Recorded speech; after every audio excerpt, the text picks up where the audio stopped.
Aishi here, back again here with another video. So whenever I want to swing on the swing, I always look up and wonder, what if those branches just snap in half and I fall to the ground? Even though this ain't that high up and it's on the grass, I'm just afraid that I'm gonna fall.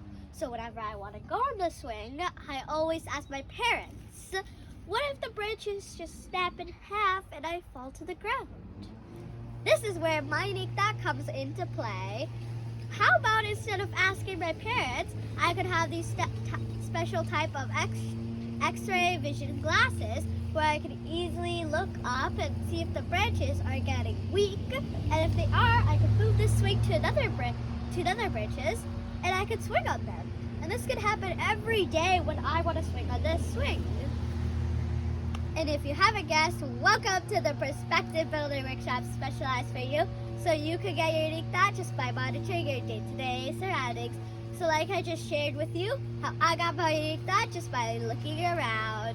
And by the way, if I can think of my unique thought just by swinging on the swing, I'm sure you can too. Don't forget to like, share, comment, and subscribe to our channel. Bye, and thank you for watching.